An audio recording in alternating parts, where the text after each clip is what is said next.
একই পদ্ধতিতে হবে, এগুলো করতে পারবে।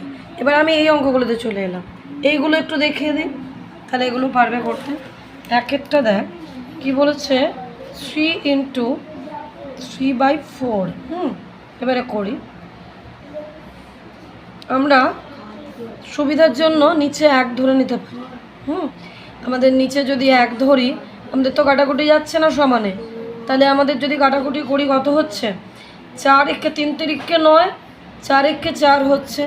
আমাদের যদি একবারে না করতে পারি, আমরা ভেঙেও করতে পারি এইভাবে, 3 × 3।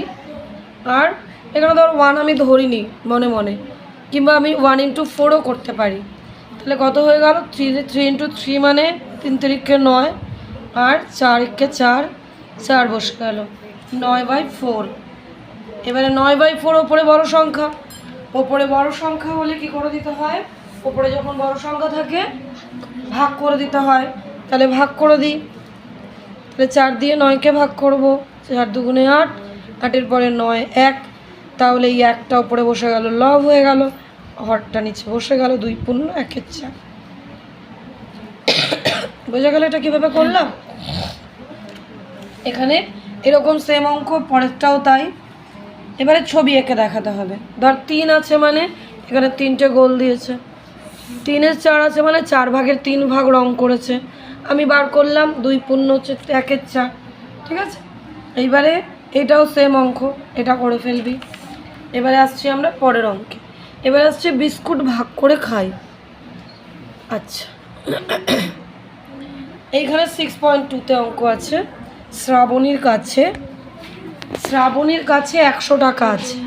সে তার মোট টাকার 1/2 অংশ বইয়ের দোকানে, তার মোট টাকার 1/4 অংশ মুদির দোকানে দিল। শ্রাবণী বইয়ের দোকানে মুদির দোকানে কত টাকা দিল, আর শ্রাবণীর কাছে কত টাকা পড়ে থাকবে। আমাদের অংশ বার করা। তাহলে শ্রাবণী বইয়ের দোকানে দিয়েছে, লিখে শ্রাবণী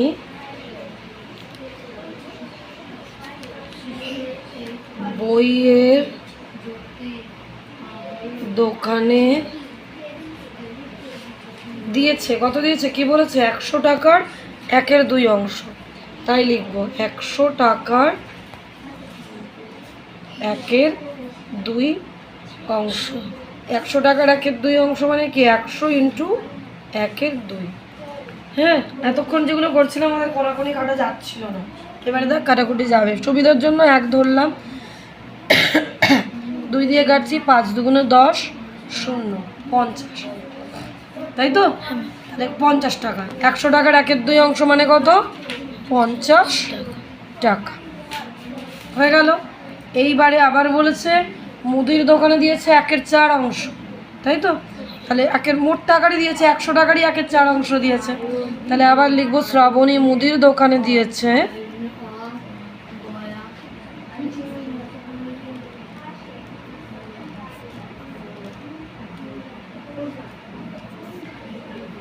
100 টাকার 1/4 অংশ।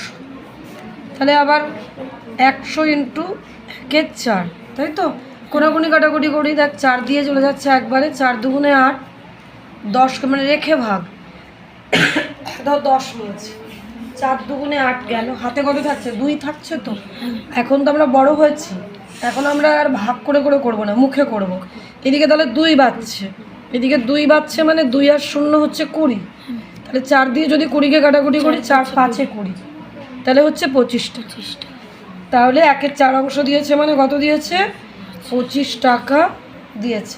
এবারে শ্রাবণীর কাছে কত টাকা পড়ে আছে, শ্রাবণী তাহলে কত টাকা দিয়ে দিল, 50 টাকা দিয়ে দিল আর 25 টাকা দিল। টাকা দুটো যোগ করে নিই, তাহলে টাকা দুটো যোগ করে নিই, 50 + 25 কত হলো, 5 আর 0 কত হলো, 5, 4 2-এ কত হলো, 7।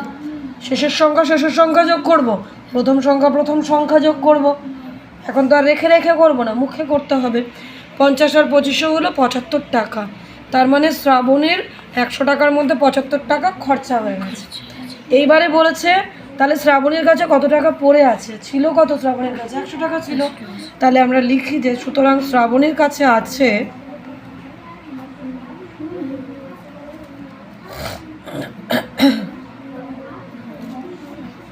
100 টাকা ছিল, 100 টাকা ছিল, 75 টাকা খরচা হয়ে গেছে, তাহলে কত টাকা আছে? 100 থেকে 75 চলে গেলে 25 টাকা পড়ে থাকে, তাহলে 25 টাকা আছে, ব্যাস হয়ে গেল। এইভাবে ধাপে ধাপে এই অংশের অঙ্ক করতে হবে, কিচ্ছু না, শুধু কাটাকুটি। এটা